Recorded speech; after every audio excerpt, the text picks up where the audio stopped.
I am leaving now because of a double standard. I'm leaving because I didn't want to be peddled by papers and blogs and websites by distributing intimate photos of me, taken without my knowledge, let alone my consent. I'm leaving because of a misogynistic culture that gleefully consumed my naked pictures, capitalized on my sexuality, and enabled my abusive ex to continue that abuse, this time with the entire country watching. On October 27, 2019, freshman Democratic Representative Katie Hill announced she would be stepping down from her position in Congress amid allegations of a sexual affair with her male legislative director and the publication of nude photographs and other materials substantiating separate allegations of a sexual affair with one of her female congressional staffers.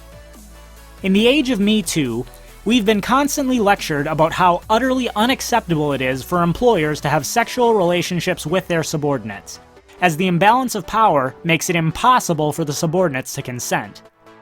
However, Katie Hill and a slew of media outlets are now attempting to make her the victim, the only crime here being the crime of revenge porn.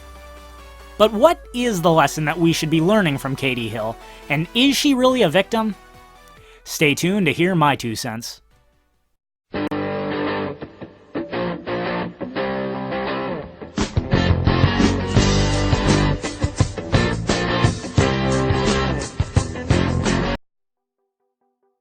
Now, for those of you who are not familiar, Katie Hill has denied the allegations that she engaged in a sexual affair with her male legislative director, but she has admitted to the sexual relationship with her 22-year-old female staffer. Apparently, Hill, her now estranged husband, and this female staffer engaged in a polyamorous sexual relationship as a so-called throuple. Whatever her initial plans to keep this relationship under wraps, Hill couldn't exactly deny that the relationship took place after a number of websites published photos of her that included a picture of Hill in the nude while brushing the female staffer's hair. Other photos showed her kissing the staffer, as well as screenshots of text messages between the two of them. In her resignation speech before Congress, Hill alleges that these photographs were taken without her knowledge or her consent, and that their release is part of a pattern of abusive behavior conducted by her estranged husband. Now, I don't necessarily agree with the assertion that it is impossible for a subordinate to consent to a sexual relationship with their boss. But even so, no one can deny that the power imbalance between such individuals makes such relationships at best a morally gray area. And it's worth noting that this belief has been widely alleged by the progressives of the Me Too movement. It is also a violation of the law for members of Congress, the body that Hill voluntarily chose to become a part of. I'm also not saying that whoever leaked Hill's photographs is a morally upright person. The matter of whether or not the photographs were taken under consensual circumstances and what binding agreements might have been in place between the parties involved should be looked into. However, I categorically reject the absurd assertion that Hill is a victim. The lesson that needs to be learned here is that every individual is responsible for the things that they do. No matter how wrong the things that other people do are, you can't control other people. You can only control yourself.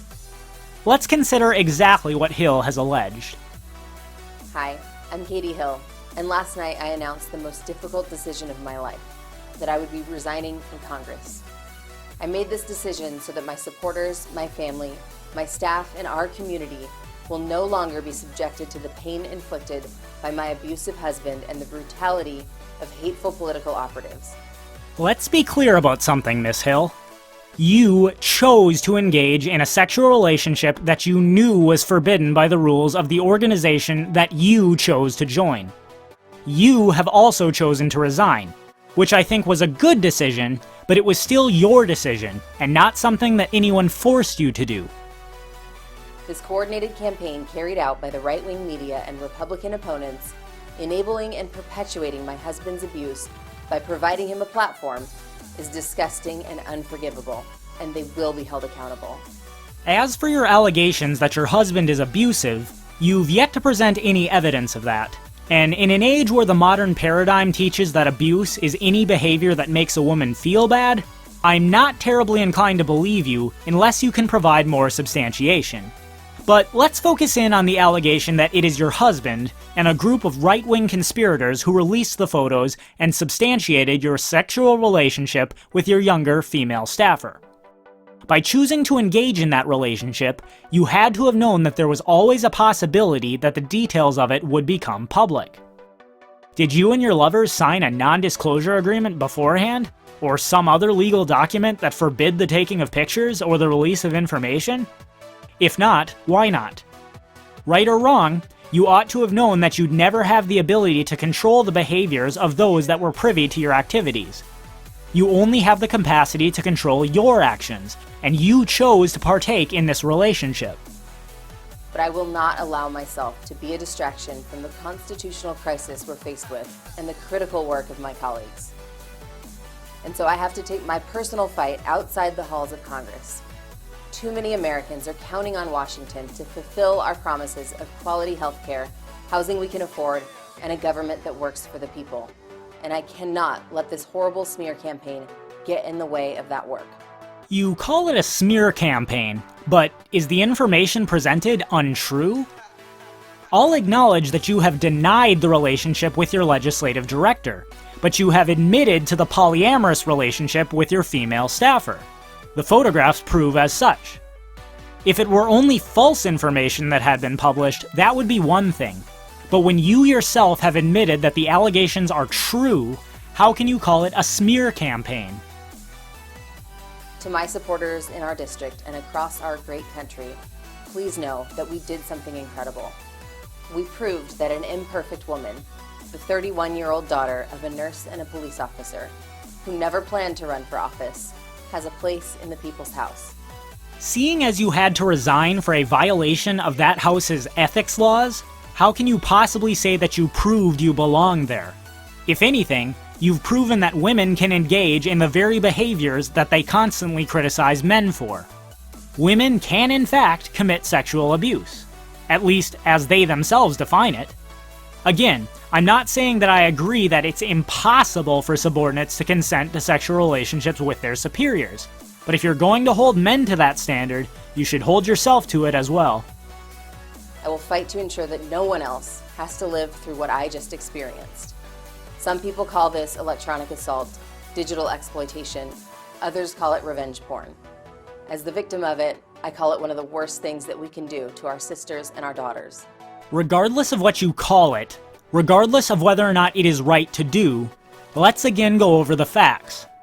You chose to engage in this relationship knowing full well that it was a violation of the rules of your organization, and knowing full well that there was always a possibility that the information would become public. You can claim the photos were taken without your consent, but that again prompts me to ask what agreements were made between you and your lovers beforehand. Was there any explicit contract that stated that photographs were forbidden, or a non-disclosure agreement about the details of the relationship?